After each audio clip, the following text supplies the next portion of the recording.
నమస్తే, welcome to I dream inside politics with కవిత.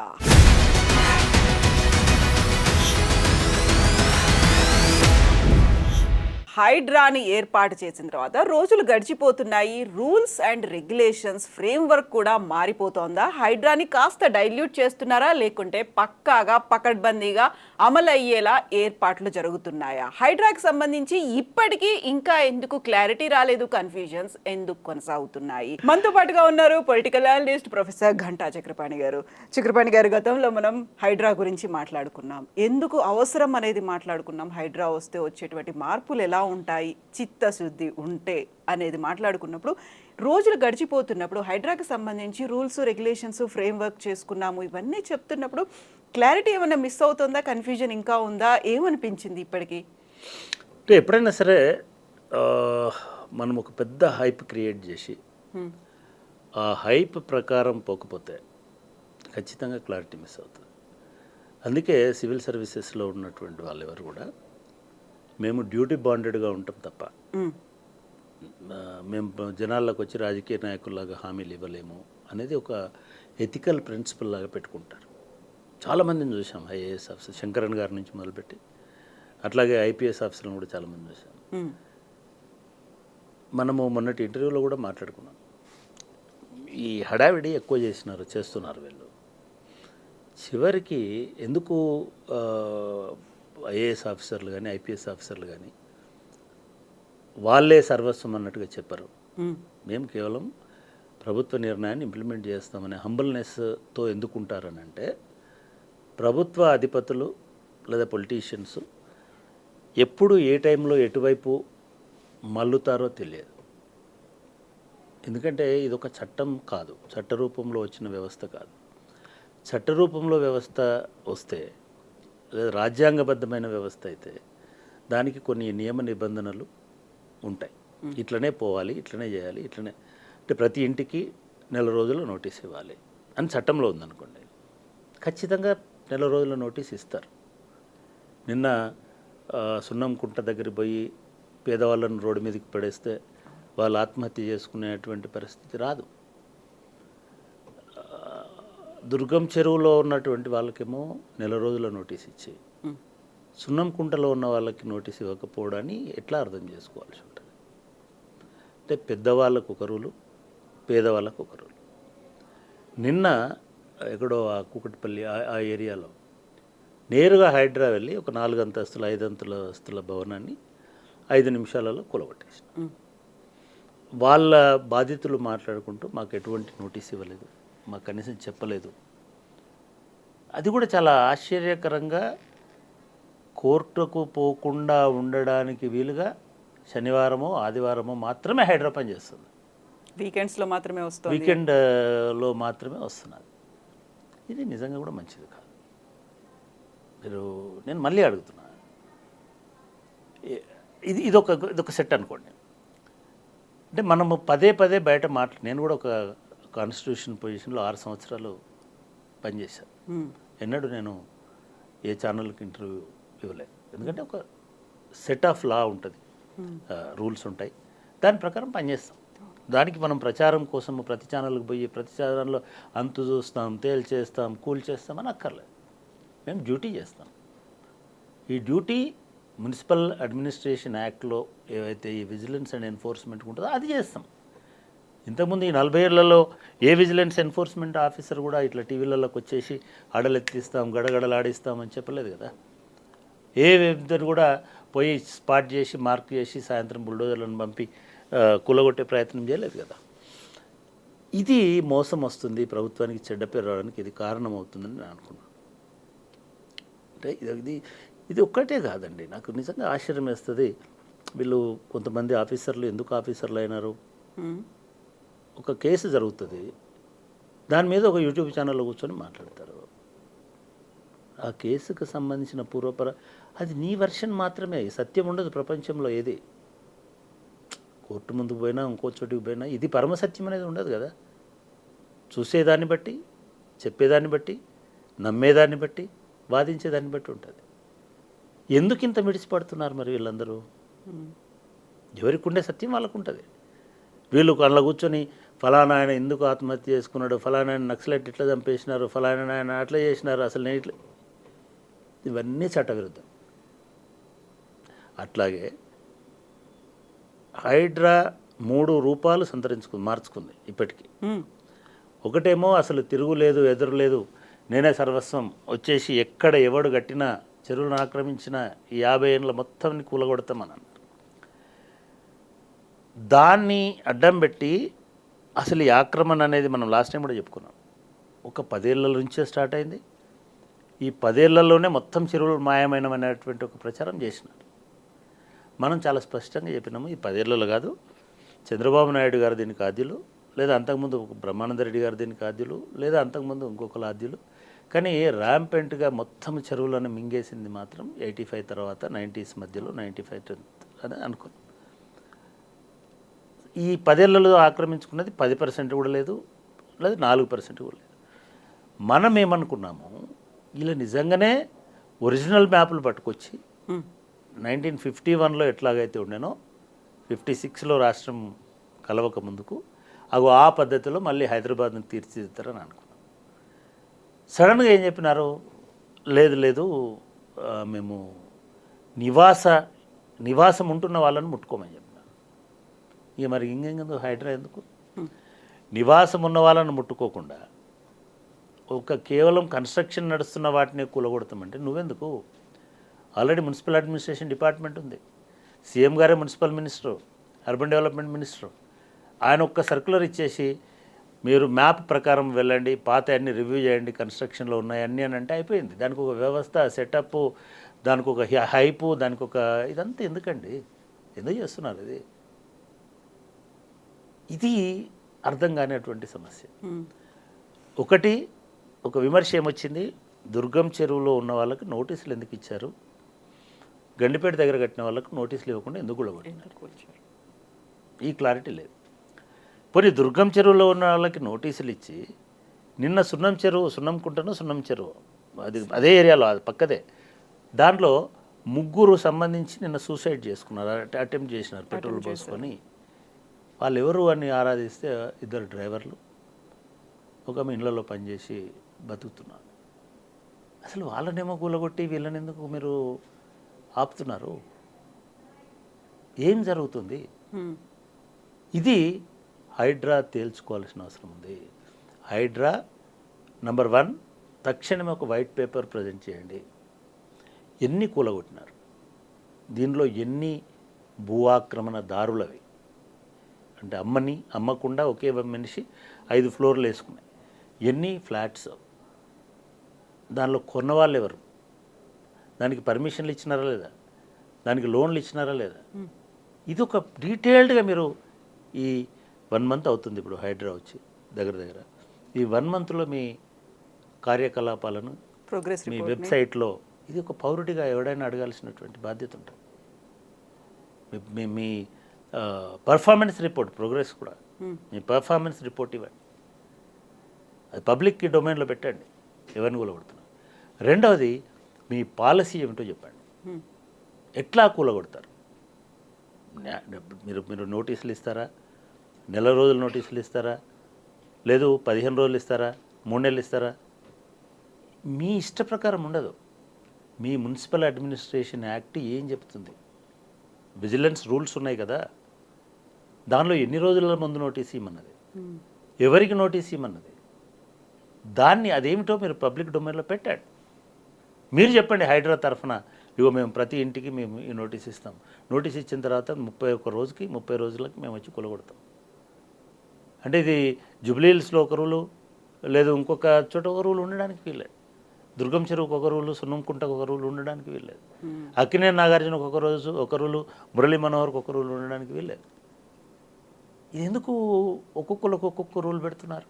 ఇక్కడే కదా ఆ క్వశ్చన్ వస్తుంది, అసలు కన్వెన్షన్ ఎందుకు కూల్చారు, అంత హడావుడు ఎందుకు పడ్డారు కండిషన్ పెట్టుకున్నప్పుడు? మనం మొన్న అనుకున్నాం, పోలీసు మనస్తత్వము, పోలీస్ నైజం ఎట్లుంటుందంటే తోడుపోడు చేయాలి. వచ్చేసి ఫస్ట్ డే ఒక కొత్త ఆఫీసర్ వచ్చిండనంటే ఫట్ మన రోడ్డు మీద 4 వేసారు, అందరూ మాట్లాడుకుంటారు, అది ఒక టాక్ ఆఫ్ ద టౌన్ లాగా అయిపోవాలి. హైడ్రా కేవలము లో ప్రొఫైల్గా పనిచేస్తే ఇంత త్వరగా ఇంత రిజల్ట్ ఉండదు అనేది ఆయననే చెప్పినాడు. హైడ్రా కమిషనర్ ఆయన ఏమంటారు, ఇప్పుడు హైడ్రా అన్న తర్వాత దానిలో మనుషులు ఉంటారా అనిపిస్తుంది. అంటే ఇప్పుడు ఒక రకమైనటువంటి దీనిలోకి పడిపోతున్నారు. సో నేనేమంటున్నానంటే మీరు స్పష్టంగా మీ విధి విధానాలు ఏమిటో చెప్పండి. మీ మ్యాండేట్ ఏంటిది, అసలు మీ చట్టం ఏం చెప్పింది మీకు, ఆ చట్టం ప్రకారం మీరు ఏం చేస్తున్నారో చెప్పండి, ఏం చేయాలో చెప్పండి. ఇగో ఇట్లా ఇట్లా ఇట్లా ఇట్లా అని చేయండి. నెంబర్ 1. నెంబర్ 2, ఫస్ట్ మీరు సర్వే చేయండి, ఐడెంటిఫై. ఆల్రెడీ ఉంది. ఇగో ఈ చెరువులలో ఇన్ని ఆక్రమణలు ఉన్నాయి, ఇగో ఇది ఒరిజినల్ మ్యాపు, ఎల్లో లైన్ తర్వాత రెడ్ లైను, ఈ రెడ్ లైన్కి ఎల్లో లైన్కి మధ్యలో ఉన్నదంతా బఫర్ జోను. సో ఈ బఫర్ జోన్లో ఉన్న అందరినీ కూల్ చేస్తాం చెప్పండి. అంటే అప్పుడు మీ నిజాయితీ తెలుస్తుంది కదా, పోనీ ప్రజలకు కూడా తెలుస్తుంది కదా, ప్రజలకు కూడా ఇన్ఫర్మేషన్ ఇవ్వండి. ఇది హైడ్రా చేయాల్సినటువంటి పనులు 3 వచ్చినాయి ఇప్పుడు. ఒకటి, మీరు నోటిఫై చేయండి ఫస్ట్, ఎన్ని కుంటలు ఎంత మేరకు ఆక్రమణ మీరు చెప్తున్నారు. మీరు ఎట్లా చెప్తున్నారో మాకు తెలియాలి కదా. ఇప్పటికి 3000 చెరువులకు బఫర్ జోన్ FTL ఏంటి అనేది ఆధారం ఏంటండి, ఈ 3000 చెరువుల పిక్చర్స్ని మీరు పెట్టండి, దాంట్లో పెట్టి ఆ పిక్సెల్ ప్రకారం ఏది ఎంత మేరకు ఆక్రమింది పెట్టండి. ఇప్పుడు మీరు ఓవైసీ కాలేజ్ ఎట్లా బయటకు వచ్చింది, సల్కం చెరువు ఎట్లా వచ్చింది అంటే మీరు పెడితేనే వచ్చింది, ఎక్కడో మీరు రివీల్ చేస్తేనే వచ్చింది కదా. అంటే సెలెక్టివ్గా రివీల్ ఎందుకు చేస్తారు? టోటల్గా మీరు చెప్తున్నటువంటి అన్ని చెరువులు పిక్చర్స్ పెట్టండి వెబ్సైట్లో పెట్టి, ఇవన్నీ ఆక్యుపై అయినాయి, వీటన్నిటిని మేము ఖాళీ చేయిస్తాం. Number 1, notifying that entire issue, entire picture అది నోటిఫై చేయండి. ఆల్ లేక్స్, చెరువులు, కుంటలు, జనవనరులు, మూసి ఏదైనా సరే వాటన్నిటిని మీరు పెట్టే ప్రయత్నం చేయండి. అది మొదటిది. 2, మీ విధి విధానాలు ఏమిటో కూడా 2వ షీట్ పెట్టండి. మీరు నోటీస్ ఇస్తారా, లేదా పేస్ట్ చేస్తారా, మనుషులు ఉంటే ఇస్తారా, మనుషులు లేకుంటే ఇస్తారా, లేకపోతే మనుషులు ఉంటే గులగొడతారా, మనుషులు లేకుంటే గులగొడతారా, అద్దెకిస్తే గులగొడతారా, అమ్ముకుంటే గులగొడతారా, కిరాయినోళ్ళే గులగొడతారా, ఇవన్నీ ఏదో మీ భాషలో మీరు చెప్పండి. మేము ఇవైతే ఇది మా నిబంధనలు అనేది చెప్పండి. 3వది, మీరు ఇప్పటి వరకు చేసినటువంటి మొత్తం డెమాలిషన్స్ ఏంటి, ఎన్ని ఎకరాల మేర మీరు చెరువులను మళ్ళీ కాపాడినారు, వాటిని మళ్ళీ అదే ప్రొటెక్టెడ్ జోన్ అట్లాగే ఉంచడానికి మీరు ఏమైనా కంచెలు వేస్తారా? మున్సిపాలిటీ చెరువుల చుట్టూ ఇంతకుముందు చేశారు అట్లా. అవును, డిజాస్టర్ మేనేజ్మెంట్ ఎలా చేయబోతున్నారు, ఇది చాలా ఇంపార్టెంట్. వాళ్ళు వచ్చి కూలగొట్టి, ఇది అందుకే బుల్డోజర్ల రాజ్యం అనేటువంటి ధోరణిలో కనబడుతుంది.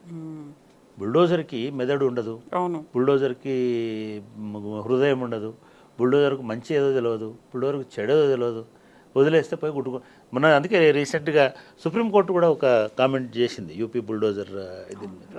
వాళ్ళు ఏమన్నారు, లీగల్ ప్రాసెస్, లా అనేది ఎన్ఫోర్స్ కావాలి, బుల్డోజర్ కాదు ఎన్ఫోర్స్మెంట్. ఇప్పుడు మనకి విజిలెన్స్ అండ్ ఎన్ఫోర్స్మెంట్, మీరు విజిలెంట్గా లేకపోవడం వల్లనే ఈ ఆక్రమణలు అయినాయి కదా, మీరు ఎన్ఫోర్స్ చేయకపోవడం వల్ల ఇవన్నీ జరిగినాయి కదా. ఇప్పుడు వాటి మీద బుల్డోజర్ని ఎట్లా పంపిస్తావు?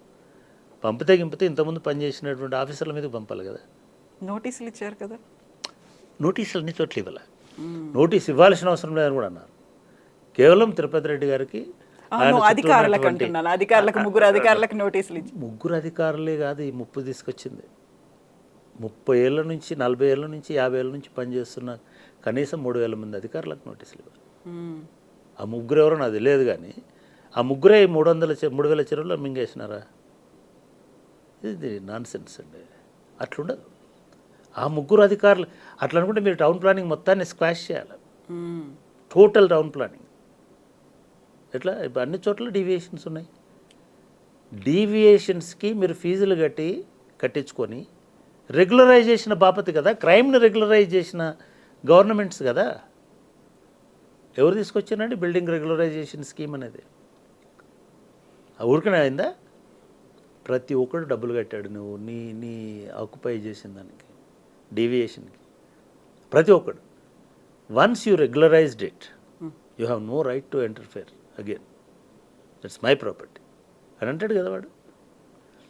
నేనేమంటున్నానంటే ఇందాక చెప్పిన 3తో పాటు, as you list out all the properties violate చేసి కట్టిన ప్రాపర్టీస్ అన్నిటిని నంబర్ల వైజ్గా వేసి అప్పుడు కోర్టు రియల్ అవతారం ఏంటిది, రియల్ ఇష్యూ ఏంటిది అనేది అర్థం చేసుకుంటుందని నేను అనుకున్నాను. వీళ్ళందరూ ఊరుకోరండి. ఆల్రెడీ మీకు ఇంక 15 రోజులు అయింది దుర్గం చెరువులో ఇచ్చిన నోటీసులు, ఇంకో 15 రోజుల్లో తెలుస్తుంది. నేనేమంటానంటే ఈ పేదవాళ్ళని మనం లాస్ట్ వీడియోలో కూడా చెప్పినాం, మీరు 3 రకాల పద్ధతులు పెట్టుకోండి. ఎవడైతే నిజంగానే ఎకరాలు కబ్జా చేసి స్టూడియోలో లేకపోతే ఇంకొకటో కట్టుకున్నారనుకోండి, లేదు ఫంక్షన్ హాల్స్ కన్వెన్షన్ సెంటర్లో, ఫైన్, మనం సమర్థించాల్సిందే. ఈవెన్ కాలేజీలో, అంటే any commercial activity, commercial establishment business establishment, వాటిని నిర్దాక్షిణ్యంగా కూల్చేయండి. అది ఏ కాలేజ్ అయినా, ఓవైసీ అయినా, మల్లారెడ్డి అయినా, లింగారెడ్డి అయినా, నో ప్రాబ్లం, అన్నింటినీ క్లియర్ చేయండి. ఎందుకంటే దాని మీద నుంచి బిజినెస్ నడుస్తుంది కాబట్టి, ఒక వ్యక్తి లబ్ధి పొందుతున్నాడు కాబట్టి దాన్ని మనం సహించాల్సిన అవసరం లేదు. రెండవది, పెద్ద వెంచర్లు వేసి పెద్ద ఇల్లులు కట్టి 500 గజాలు 1000 గజాలు వాళ్ళందరినీ పంపించేసేయండి. ఎఫ్టీఎల్లో ఉన్న, బఫర్లో ఉన్న పంపించండి. పుట్టిగానే పంపించాలా, లీగల్ గ్రౌండ్స్ ఏమన్నా వాళ్ళ మీద చర్యలు తీసుకోవాలా, అది ప్రభుత్వం ఒక చట్టము, ఒక విధి విధానము తీసుకురండి. ఆ వెంచర్ వేసిన అని పిలవండి. వాళ్ళు ఇవన్నీ ఎందుకు చేయలేకపోతున్నారంటే, వెంచర్ వేసిన వాడు చూపిస్తాడు అన్ని డాక్యుమెంట్లు, మున్సిపల్ పర్మిషన్ చూపిస్తాడు, టౌన్ ప్లానింగ్ అప్రూవల్ చూపిస్తాడు. అందుకే మనం అన్నాము, ఇది పులి మీద స్వారీ అంటే గవర్నమెంట్ మీదనే స్వారీ. పులి ఏం కొత్త ఇదేం కాదు, ఆ పులే ఇవన్నిటిని చేసింది. ఇప్పుడు దాన్నే తిప్పుతున్నాను, సరికొత్తగా ట్రాన్స్ఫార్మ్ అయిన పులి. సో ఇప్పుడు మూడవది, మనం మొన్న కూడా చెప్పాము, ఒక 1000 గజాలలో 1000 ఎస్ఎఫ్టీల లోపు ఉన్నటువంటి వాళ్ళకి యూపే కంపెన్సేషన్. మధ్యతరగతి వాళ్ళు, వాడు జీతంలోంచి, శ్రమలోంచి, ట్యాక్స్లోంచి కట్టిన బ్యాంక్ లోనో ఇంకో లోనో తీసుకొని కట్టుకుని ఉంటాడు. ఎందుకంటే నీ అప్రూవల్ని బేస్ చేసుకొని వాడు కట్టినాడు, వాడు అలా చేరినాడు. సో అటువంటి వాళ్ళకి మీరు కంపెన్సేషన్ పే చేయండి. ఇప్పుడు నిన్న లక్ష్మి అనే అమ్మాయి వీళ్ళందరూ సూసైడ్ చేసుకోవడానికి అటెంప్ట్ చేశారు కదా, అటువంటి పేదలకి మీ డబుల్ బెడ్రూమ్ ఇళ్ళు ఖాళీగా ఉన్నాయి, లక్షల ఇళ్ళు ఖాళీగా ఉన్నాయి. ఇమ్మీడియట్గా ఈ చెరువుల్లో, కుంటల్లో ఉండి 10 ఏళ్ళు 5 ఏళ్ళు మినిమం 30 ఏళ్ళ నుంచి మొదలుపెట్టి ఇప్పటి వరకు ఉంటున్న వాళ్ళందరినీ వాళ్ళని రిహాబిలిటేట్ చేయండి. మనం చెప్పాము, ఆర్ఆర్ ప్యాకేజ్ కూడా ఇవ్వండి, తప్పేం లేదు. చెరువును కాపాడడం కోసం కేవలం బుల్డోజే కాదు, మీ రిహాబిలిటేషన్ ప్యాకేజ్ కూడా ఉండాలి, రీసెటిల్మెంట్ ప్యాకేజ్ కూడా ఉండాలి, లేదా వాళ్ళకి ఎక్స్గ్రేషియాలు లేకపోతే వాళ్ళకి కంపెన్సేషన్ కూడా ఇవ్వాలి. ఈ నేను ఇందాక చెప్పినట్టు ఆ 1000 గజాలు ఉన్న వాళ్ళు కట్టియండి, ఆ కాలంలో ఎంత కట్టినారో వాళ్ళు. లేదా ఒక గవర్నమెంట్కి ఒక లెక్క ఉంటుంది, ప్రతి ఏరియాలో ఎస్ఎఫ్టీ ఎంత అనేది ఉంటుంది. అది బయట ఎక్కువ ఉండొచ్చు, కానీ గవర్నమెంట్ మాదాపూర్లో ఇప్పటికీ 1000 రూపాయలకు 4000కు గజం చొప్పున, ఎకరం మన ఎస్ఎఫ్టీ చొప్పున అమ్ముతారు. బయట 6000 అమ్మినా దాని వాల్యూ అనేది 4000. ఆ లెక్కనైనా సరే వాళ్ళకు కంపెన్సేట్ చేయండి. కొంత వాళ్ళు నష్టపోతారు, కొంత బిల్డర్ని దానికి బాధ్యుని చేయండి. బిల్డర్ కనుక ఇంకా యాక్టివ్గా ఉంటే వాడి అసెట్స్ని వాడిని బ్లాక్ లిస్ట్లో పెట్టండి. లేదు బిల్డర్ అమ్ముకున్నాడు వెళ్ళిపోయినాడు, వాడి అసెట్స్ని సీజ్ చేయండి. ఇట్లా చేయాలంటే ఒక కొత్త చట్టం తీసుకురావాల్సిన అవసరం ఉంటుంది, ఒక కొత్త లీగల్ శాంటిటీ తీసుకొచ్చుకోవాల్సిన అవసరం ఉంటుంది. మనము అన్ని రకాల పనులని హైడ్రా చేస్తుంటే చేయదు. రచనారెడ్డి గారు అనే అడ్వకేట్ గారు చెప్తున్నారు, అట్లా చేయడానికి కుదరదు. మీరు చట్టాన్ని తీసుకురావాల్సిందే, తొందర ఏం లేదు. వాళ్ళు ఎక్కడికి పారిపోరు. మీరు లిస్ట్ అవుట్ చేయండి, ప్రాపర్టీస్ని ఐడెంటిఫై చేయండి, మార్క్ చేసి పెట్టండి. అట్లనే ఇప్పటివరకు ఏం చేశారో చెప్పండి. ఇవన్నిటితో పాటు ప్రభుత్వం ఈలోగా అసెంబ్లీలో ఓ చట్టం చేయండి, లేదా ఒక ఆర్డినెన్స్ తీసుకురండి. రేపే గవర్నర్ గారు సైన్ చేస్తారు. ఆర్డినెన్స్ తీసుకురండి. చట్టబద్ధత అనేటువంటిది చెరువులను కాపాడడంలో చిత్తశుద్ధి ఉంటే దానికి చట్టబద్ధత వస్తుందని నేను అనుకున్నాను. అటువంటి ఒక చట్టబద్ధమైనటువంటి వ్యవస్థను ఏర్పాటు చేయండి. ఖచ్చితంగా హైడ్రా ఉండాలి. హైడ్రా పనుల్లో పారదర్శకత ఉండాలి, ట్రాన్స్పరెన్సీ ఉండాలి. హైడ్రా హ్యూమన్గా కూడా ఉండాలి, మానవీయ కోణంలో ఉండాలి. అంటే మీరు మానవీయ కోణంలో ఉండాలంటున్నారు, అట్లనే ఫర్మ్గా పర్యావరణం గురించి ఆలోచించాలంటున్నారు. అంటే నేనేమంటున్నానంటే మానవీయ కోణంలో ఉండాలంటే అర్ధరాత్రి బుల్డోజర్ను పంపి కూల్చడం కాదు, వాళ్ళకు ఒక ప్రాపర్ వేలో ఎడ్యుకేట్ చేసి, అందుకే అన్నా నేను భయంతో మాత్రమే అవగాహన రాదు, ఎడ్యుకేషన్ తోటి కూడా అవగాహన వస్తుంది.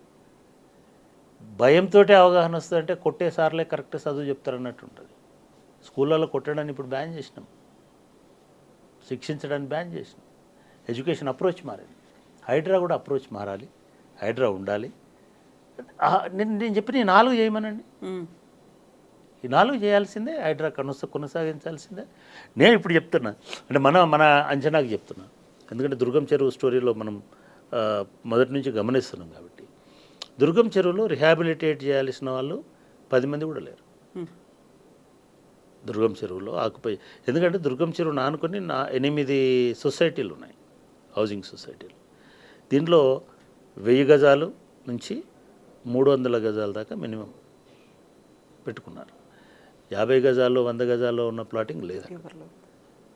మరి అయిపోయాయి, మీరు ఎందుకు ఆ 8 సొసైటీలలో నోటీసులు ఇవ్వండి, మీ ఏవేవైతే దీనిలో ఉన్నాయో వాళ్ళకు నోటీసులు ఇచ్చి ఖాళీ చేయించండి. సో ఇట్లా చేయించాలంటే హైడ్రాకి బలం ఉండాలి.